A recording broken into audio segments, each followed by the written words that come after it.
Estamos entrando no nossa 8ª unidade. Nós vamos falar sobre a integração das demonstrações contábeis. Nós já aprendemos com um grau de detalhe razoável o balanço patrimonial e a demonstração do resultado do exercício. Então agora nós vamos estudar como que essas duas demonstrações se integram por meio de uma outra demonstração. E vamos aproveitar este momento também para falar de uma demonstração chamada DFC, demonstração do fluxo de caixa, que é uma demonstração que traz informações importantíssimas para os administradores. Então o nosso conteúdo está embasado aí no capítulo 8 do José Carlos Marion, que é a nossa bibliografia básica, né? E a primeira coisa que nós precisamos explicar nessa aula é esse diagrama aqui que está no nosso material. Que isso não está no livro, mas isso fui eu que bolei. Então nós temos que lembrar que o balanço patrimonial, diferente das outras, todas as demonstrações que estudamos, é uma demonstração estática, que mostra a imagem, a fotografia do patrimônio num determinado momento do tempo. Então nós temos aí um balanço patrimonial no dia 31 de 12 de 2001 e temos um balanço patrimonial no final do ano de 2002. Ou seja, uma imagem do patrimônio no final do ano de 2001, uma imagem do patrimônio no final do ano de 2002. E nós temos aí um ano que passou, que a empresa teve vários fatos econômicos, fatos contábeis, que são registrados pelo contador e depois isso é organizado, sumarizado e preparado demonstrações para que usuários da informação tenham informação do que ocorreu no período, para que o patrimônio mudasse do início do ano de 2002, né, porque o último dia do ano de 2001 é o mesmo balanço do início do ano de 2002 até o final desse ano de 2002. Então uma das demonstrações que explica essa mudança é a DRE que nós já estudamos, demonstração do resultado do exercício.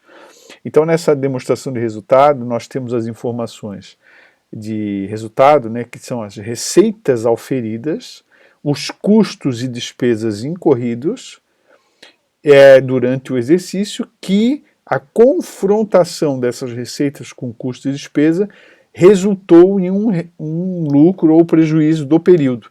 Esse lucro ou prejuízo do período vai explicar a mudança nessa conta, lucros acumulados.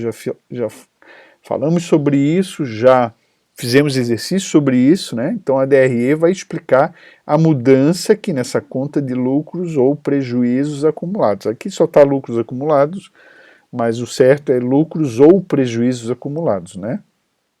Ok.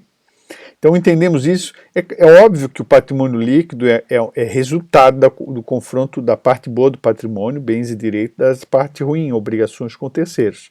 Mas é uma composição, as contas todas se alteram. Então quando você tem uma receita, entra um dinheiro no caixa ou entra um ativo, uma conta a receber. Quando você tem custo ou despesa, você reconhece uma redução do ativo, ou então nasce uma obrigação, como por exemplo, redução do estoque, ou então nasce uma obrigação lá no passivo circulante, como por exemplo, fornecedores a pagar, salários a pagar, alguma coisa assim. Então, a confrontação dessas mudanças da parte boa e ruim do patrimônio acaba refletindo lá nesses lucros acumulados. E quem mostra essa mudança ao longo do ano, nesse caso 2002, é a DRE. Mas existem outras demonstrações que também integram, né, o que eles, a partir dela, você consegue exatamente juntar o resultado da DRE com o do balanço. Por quê? Porque quando a empresa tem lucro do exercício, nem todo lucro é absorvido na empresa. Nem todo lucro fica na empresa. Uma parte desse lucro é distribuído aos sócios. E esse processo, essa distribuição de lucro, que a gente chama dividendo, essa distribuição de lucro é recorrente. A empresa tem lucro, é normal que a empresa distribua o lucro. Depois até em administração financeira a gente estuda que o termo que se usa é índice de payout, né, o percentual de distribuição de lucro. Então existe o percentual mínimo, existe o percentual ideal, existe o percentual adotado pela empresa, vamos lá, 30%, 40%, 50%, não é? Então, isso é muito relativo, isso é motivo para outro estudo. Mas o fato é que se esse dinheiro é distribuído, se eu tenho distribuição de lucro, que não é despesa, porque não é sacrifício para obter receita, e nem é custo, obviamente, e ele está numa demonstração separada que se chama demonstração de lucros ou prejuízos acumulados. Então, esta demonstração diz exatamente por que ou qual é o motivo que o lucro mudou daqui para cá. Então vejam como é a carinha dela. Isso aqui é uma síntese, mas essa é a carinha dela, nosso nível de compreensão está aqui. Nós temos o saldo inicial da conta de lucros e prejuízos acumulados, está aqui, o início do ano. Nós temos o que aumenta a conta e o que diminui. Então, o que normalmente aumenta a conta de lucros acumulados, o que sempre aumenta, é o lucro do exercício. Então, saldo inicial mais o lucro dá um lucro disponível. Aí você tem duas saídas dessa conta de lucros acumulados. Você tem o dividendo, que o professor acabou de explicar, e você tem uma possibilidade contábil de proteger um pouco aquele lucro acumulado usando um nome para protegê-lo, chamado de reserva, ou aumentando propriamente o capital social, ou seja, uma parte do corpo é incorporado e ganha esse nome de capital social, tá? Esse nome reservas, que aparece uma continha aqui, ó, reservas, o professor já falou, tem vários sobrenomes, né? Quando a gente estuda isso com profundidade em administração financeira, a gente estuda um pouquinho isso também. Então você tem reserva legal, que é uma reserva que é definida em lei, que protege o patrimônio da empresa. Você tem reserva de capital, reserva de lucros a realizar, reserva para investimentos, reserva de contingência. Então você tem N motivos para fazer contabilmente uma anotação, para o contador fazer esse registro de reserva, que na verdade é uma forma de lucro retido, só que fica com uma proteção a mais, né? Então, ou com uma destinação mais correta. Aqui eu quero fazer uma lembrança para todos. Tudo que está escrito no patrimônio líquido é informação. Não existe, reserva de contingência de R$1 milhão, onde é que está isso? Tem que olhar se está lá numa conta corrente ou no banco. Aqui no ativo. Porque aqui é só informação. Eu vou pegar esse lucro, não tem lucro ali. O lucro está distribuído na variação do patrimônio. Então é bom ter isso em mente. Então tá.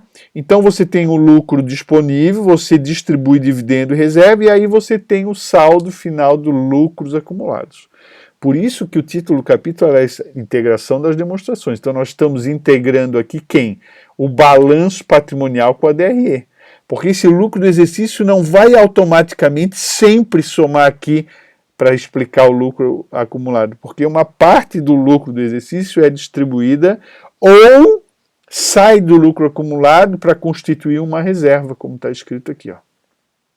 Tá certo? Ainda tem uma outra demonstração muito importante para administradores, que ela explica a variação nas disponibilidades da empresa. O que são disponibilidades da empresa? A disponibilidade é formada por caixa e equivalente de caixa, como se caixa fosse. O que são equivalentes de caixa? Dinheiro em conta bancária e dinheiro em conta bancária em aplicações de liquidez imediata, ou seja, aplicação financeira que eu agora posso tirar, mando baixar e não perco.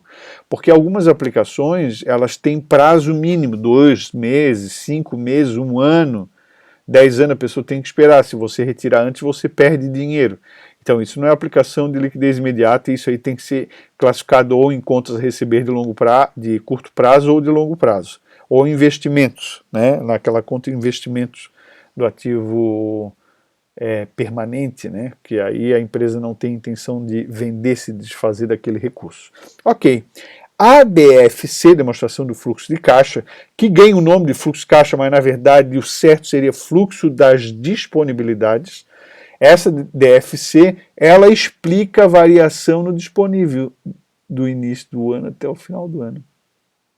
E se ela explica a variação do disponível, significa que ela explica tudo que entra de dinheiro menos tudo que sai de dinheiro. Tudo Inclusive coisas que não é receita e coisa que não é despesa. O dividendo que sai do caixa está ali. O empréstimo que entra no caixa está ali. O pagamento do empréstimo, do principal do empréstimo, está ali também. Né?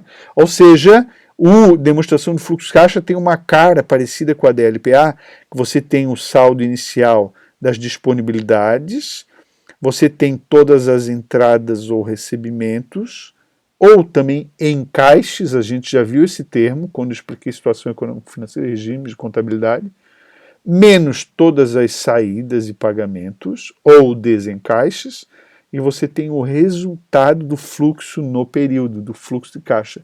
Tanto dinheiro que entrou, menos tanto dinheiro que saiu, o resultado se chama resultado do fluxo de caixa. Ou resultado financeiro. Resultado financeiro, tá?